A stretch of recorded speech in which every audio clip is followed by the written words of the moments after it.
Hello viewers. आज के इस वीडियो में हम बात करेंगे गवर्नमेंट द्वारा रिसेंटली नोटिफाइड जो स्कीम है यानी यूनिफाइड पेंशन स्कीम के बारे में इस वीडियो में बताया जाएगा।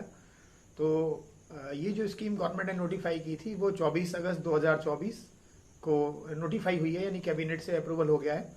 और इसकी जो इफेक्टिव डेट होगी वास्तव में वो होगी 1 अप्रैल 2025। तो क्योंकि अभी जो कर्मचारी हैं जिनकी की नियुक्ति 1/1/2004 के बाद हुई थी, तो आपको जैसा कि मालूम है वो एनपीएस में कवर्ड होते हैं। और फिर केंद्रीय कर्मचारियों की ये मांग थी कि इसमें कुछ एश्योर्ड पेंशन नहीं मिल पाती है, क्योंकि ये जो एनपीएस में जो पेंशन मिलती है वो एक एन्युटी बेस्ड पेंशन होती है, यानी जो कॉर्पस होती है एम्प्लॉय के सैलरी से काटा हुआ धन, साथ ही साथ गवर्नमेंट उसमें कंट्रीब्यूशन पे करती है और ये उसको एन्युटी में लगाना पड़ता है, यानी उससे ये शेयर लिंक या मार्केट लिंक जो रिटर्न आएंगे उसके आधार पर पेंशन दी जाएगी। तो इसमें कुछ एश्योरेंस नहीं हो पा रही थी, तो ये मांग रही और गवर्नमेंट ने इसको भली भांति कंसिडर किया है और इस तरह से क्या हुआ, फिर ये स्कीम नोटिफाई हुई है। तो अब जो पेंशन की स्थिति होंगी या बेसिक जो फीचर्स हैं वो मैं आपको 1 बाई 1 बता देता हूँ। तो एप्लीकेबिलिटी ऑलरेडी मैंने बता दिया आपको, 1 अप्रैल 2025 से रहेगी। इसका मीनिंग है कि जो भी एनपीएस में कर्मचारी होंगे उनको विकल्प दिया जाएगा कि या तो वो एनपीएस में कंटिन्यू करें या वो यूपीएस पर भी चेंज कर सकते हैं, अपने ट्रांसफॉर्मेशन कर सकते हैं, पेंशन को अपनी उधर ले जा सकते हैं।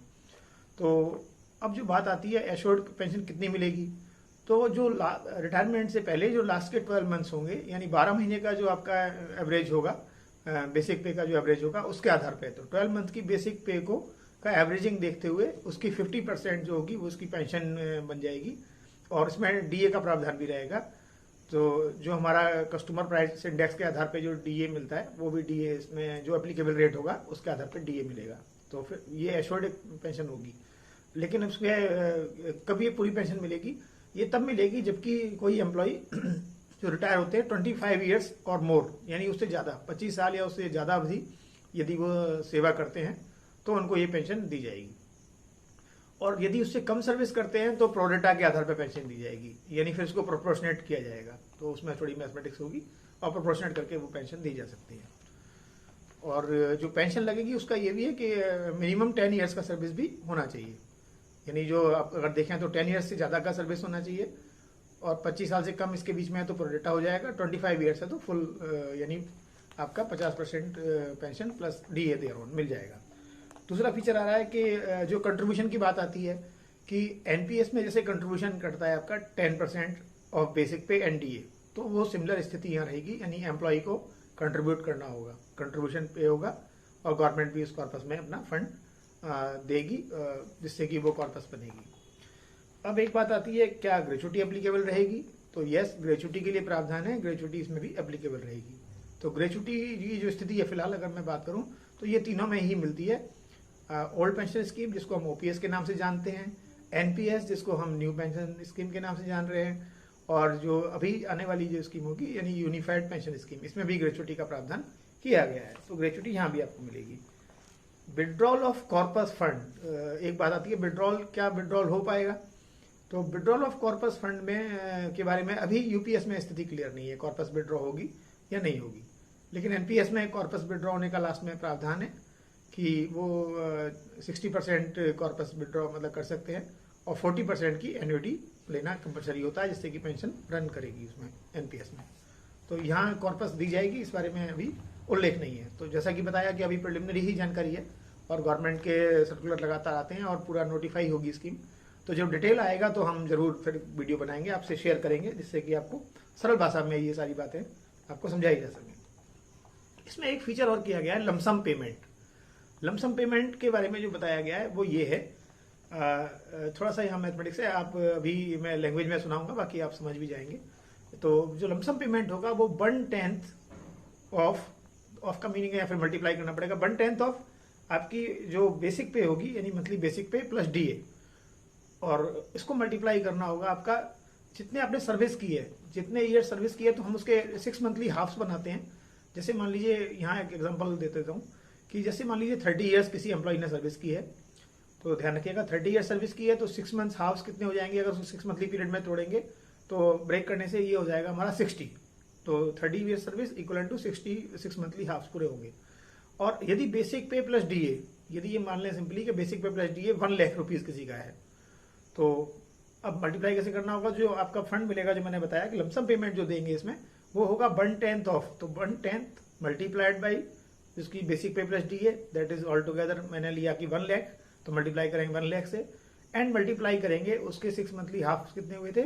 60, तो 1/10 यानी 1/10 multiplied by 1 lakh multiplied by 60, तो इस तरह से आप कैलकुलेट करेंगे तो this amount comes to be 6 lakh. तो ये क्या होगा? 6 लाख रुपीज भी उनको रिटायरमेंट के वक्त मिल जाएंगे।